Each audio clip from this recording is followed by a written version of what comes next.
எல்லாருக்கும் வணக்கம், நமஸ்கார், நமஸ்தே. நான் உங்கள் பாண்டியன். நீங்கள் வந்திருக்கிற இடம் திஸ் இஸ் மை சேனல். சில் பண்ணலாம் வாங்க. இன்றைக்கி இந்த வீடியோவில் கருப்பு மூவி ரிவ்யூ தான் பார்க்க போகிறோம். வாங்க வீடியோக்குள்ளே போகலாம்.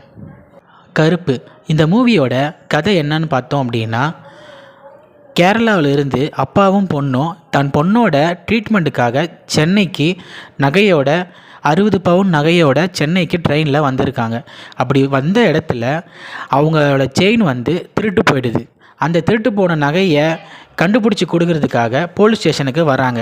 அங்கே பார்த்தா அங்கே இருக்கிற போலீஸ்காரங்க அதில் இருந்து கொஞ்சம் நகையை எடுத்து கொஞ்சம் நகையை மட்டும் மீட்டு கொடுத்துட்டு, இதை கோர்ட்டு மூலமாக தான் நீங்கள் மீட்டு எடுக்கணும் அப்படின்னு சொல்லிட்டு கோர்ட்டுக்கு போக சொல்கிறாங்க. கோர்ட்டுக்கு போனால் அங்கே ஆர்ஜே பாலாஜி கிட்டே இவங்க சிக்கிக்கிறாங்க. இதுக்கப்புறம் அவங்களுக்கு அந்த நகை கிடச்சிதா இல்லையா, இதுக்கப்புறம் என்னெல்லாம் நடந்தது அப்படின்றது தான் இந்த படத்தோட மீதி கதை. இந்த படத்தில் சூர்யா, த்ரிஷா, ஆர்ஜே பாலாஜி, நட்டி நட்ராஜ், கேரள ஆக்டர் இந்திரான்ஸ், ஸ்வசிகா விஜய், சிவாதா நாயர், அனாகா மாயா, மன்சூர் அலிகான் இவங்க எல்லோரும் நடிச்சிருக்காங்க. இந்த படத்தை ஆர்ஜே பாலாஜி டைரக்ட் பண்ணியிருக்காரு. எஸ்ஆர் பிரபு அவர்கள் தயாரிச்சிருக்காங்க. சாய் அபயங்கர் இந்த படத்துக்கு மியூசிக் டைரக்டர் பண்ணியிருக்காரு. ஜிகே விஷ்ணு அவர் தான் இந்த படத்துக்கு சினிமாட்டோகிராஃபர் பண்ணியிருக்காரு. ஸ்டண்ட்டு இந்த படத்துக்கு ரொம்ப ரொம்ப இம்பார்ட்டண்ட்டாக இருந்தது. அதுக்கு விக்ரம் மோர் அவர் தான் ஸ்டண்ட்டு கொரியோகிராஃபர் பண்ணியிருக்காரு. இந்த படம் ஒரு ஃபுல் அண்ட் ஃபுல்லாக கோர்ட்லேயே நடக்கிற மாதிரியான ஒரு படம் தான் இது. இந்த படத்தில் வில்லனாக ஆர்ஜே பாலாஜி அவர்கள் தான் நடிச்சிருக்காரு. அவருக்குன்னு ஒரு கேங்கு, அவருக்குன்னு ஒரு கோர்ட்டு, அந்த கோர்ட்டில் அவர் வச்சு தான் சட்டம் அப்படின்ற மாதிரியான விஷயங்கள்லாம் அவர் பண்ணிக்கிட்டு இருப்பார். இந்த படத்தோட ட்ரெய்லர் வரும்போதே உங்கள் எல்லாருக்கும் தெரிஞ்சிருக்கும். இந்த படத்தில் சூர்யா நார்மல் ஹியூமன் கிடையாது. அவர் ஒரு காட், அதாவது கருப்புசாமி. அவர் மனுஷனாக அவதாரம் எடுத்து ஒரு விஷயம் பண்ணுறாரு. அது என்ன பண்ணுறாரு அப்படின்றத தான் ட்ரெய்லரில் காமிச்சிருப்பாங்க. அது என்ன, அதைத்தான் இங்கே படமாகவும் நீங்கள் பார்க்கலாம். ஆனால் அவர் கருப்புசாமியாக அந்த கேரக்டரில் அவர் உண்மையாகவே அந்த கேரக்டருக்கு உயிர் ஊட்டியிருக்காரு அப்படின்றதான் சொல்லணும். சொல்லப்போனால் அவர் வர அந்த சீன்ஸ் எல்லாமே அந்த கெட்டப்பில், அந்த பாடி லாங்குவேஜில் அவர் பண்ணுற சில மேனரிசம் எல்லாமே ரொம்பவே கூஸ் பம்ப்ஸாகவும் நல்லாவும் இருக்குது. ஃபஸ்ட் ஹாஃப் ஸ்டார்ட் பண்ணதுலேருந்து ஒரு பக்கம் த்ரிஷா, ஒரு பக்கம் ஆர்ஜே பாலாஜி அப்படின்னு இவங்க 2 பேர் மட்டுமே ஃபோக்கஸ் போயிட்டே இருக்கும்.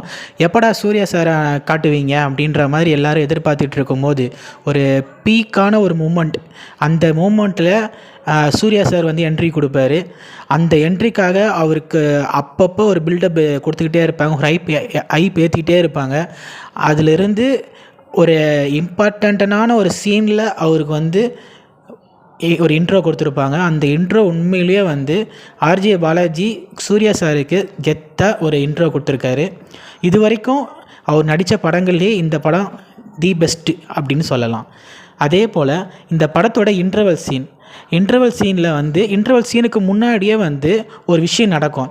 அந்த விஷயத்தில் இப்படி தான் நடக்கும் அப்படின்னு எல்லோரும் ஆடியன்ஸ் எல்லாம் எதிர்பார்த்துக்கிட்டு இருக்கிற சமயத்தில் அந்த சீனை அங்கே வைக்காமல் அதை இன்டர்வலில் வச்சுருப்பாங்க. இன்டர்வலில் அதை வச்சது உண்மையிலேயே மாசாக இருந்தது. பொதுவாக நம்ம மனுஷங்களை எதிர்க்கிறதுக்கே சில பேருக்கு தைரியம் இருக்காது. அதையும் மீறி ஆள்பலம், பணபலம் இதெல்லாம் வச்சுருக்கிறவங்க தைரியமாக மனுஷனை எதிர்ப்பாங்க. அப்படிப்பட்டவங்க கூட சாமியே எதிரில் நின்று நிற்கும் போது அவங்கள பார்த்து பயப்படுவாங்களே தவிர யாரும் எதிர்க்க மாட்டாங்க. ஆனால் இந்த படத்தோட வில்லனாக நடித்த ஆர்ஜே பாலாஜி அதை அசால்ட்டாக இது பண்ணுற மாதிரி காமிச்சிருப்பாங்க. அந்த ஒரு இடத்துல மட்டும்தான் கொஞ்சம் நெருடலாக இருக்குது. ஆனால் அந்த கேரக்டரு அதை அப்படி தான் பண்ணும் அப்படின்னு ஒரு சில சீன்லாம் வச்சுருக்காங்க. அந்த சீன்ஸில் பார்க்கும்போது சரி பரவாயில்ல அப்படின்ற மாதிரி தான் தோணுது. அதே போல் த்ரிஷாவுக்கு இந்த படத்தில் ஒரு இம்பார்ட்டண்ட் கேரக்டர்லாம் சொல்ல முடியாது. அவங்க கேரக்டரில் வேறு யாராவது கூட நடிச்சிருந்துருக்கலாம். ஆனால் அவங்களுக்குன்னு ஒரு தனியாக ஸ்பேஸ் கொடுத்துருக்காங்க. அவங்களுக்குன்னு கொடுத்த அந்த ஸ்க்ரீன் ப்ரெசன்ஸில் அவங்க நல்லாவே நடித்து கொடுத்துருக்காங்க. அதுக்கப்புறம் அந்த கேரளா ஆக்டர்ஸ் 2 பேர் அவங்க இந்த படத்தில் ஃபஸ்ட் ஹாஃப் ஃபுல்லாக அவங்க தான் வராங்க. அவங்க வர சீன்ஸ் எல்லாமே ரொம்ப எமோஷ்னலாகவும் ஹார்ட் டச்சிங்காகவும் இருக்குது. அவங்க அவர் நேஷ்னல் அவார்டு வின்னர். அவரோட நடிப்பு ரொம்ப யதார்த்தமாக இருக்குது. அவர் பேசுகிற அந்த ஸ்லாங்கு ரொம்ப அழகாக இருக்குது.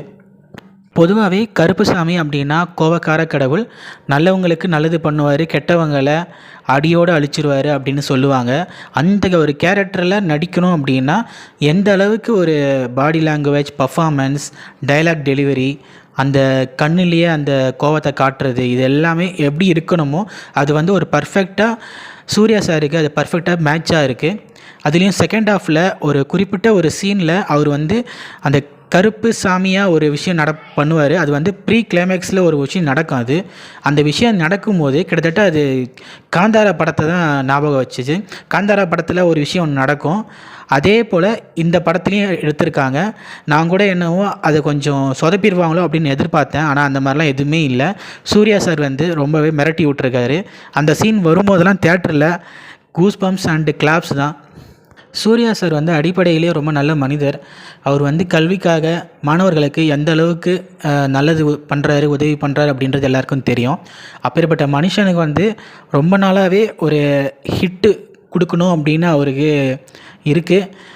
கொஞ்ச நாளாகவே அவர் நடித்த படங்கள் எதுவுமே வந்து அந்த அளவுக்கு பெரிய ஹிட்டானது ஆக மாட்டேங்குது.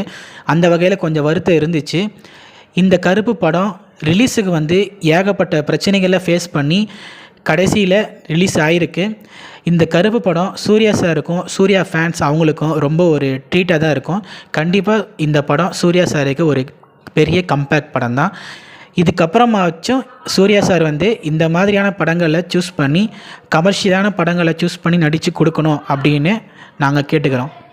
இந்த படத்தோட ஃபஸ்ட் ஹாஃப் வந்து ஸ்லோ அண்ட் ஸ்டெடியாக தான் ஸ்டார்ட் ஆகுது. ஏன்னா ஒவ்வொரு கேரக்டரையும் இன்ட்ரடியூஸ் பண்ணி அந்த கதைக்குள்ளே போகிறதுக்குன்னு ஒரு டைம் எடுத்துக்குது. அதுக்கப்புறமா மாசான ஒரு இன்டர்வெல்லில் ஃபினிஷ் பண்ணிவிட்டு செகண்ட் ஹாஃப் வந்து ஃபுல் அண்ட் ஃபுல் ஃபாஸ்ட்டாக மூவ் ஆகிருக்கு. அது மட்டும் இல்லாமல் இந்த படத்தில் ஏகப்பட்ட ரெஃபரன்ஸ் இருக்குது. அது எல்லாமே இந்த படத்தை தூக்கி நிறுத்துது. மொத்தத்தில் இந்த கருப்பு மூவி பக்காவான தியேட்ரிக்கல் படம். இந்த மாதிரி படத்தை தேட்டரில் மட்டும்தான் பார்க்கணும். ஓடிடியில் பார்த்தா கூட இந்த அளவுக்கு ஒரு மேஜிக் மூமெண்ட்ஸாக இருக்குன்னு சொல்ல முடியாது. தேட்டரில் வந்து நீங்கள் பார்த்தா மட்டும்தான் அதை என்ஜாய் பண்ணவே முடியும். அதனால் எல்லோரும் போய் தேட்டரில் போய் பாருங்கள் இந்த படத்தை. Must watch. சூர்யா சாருக்கு இது கம்பேக் படம் தான்.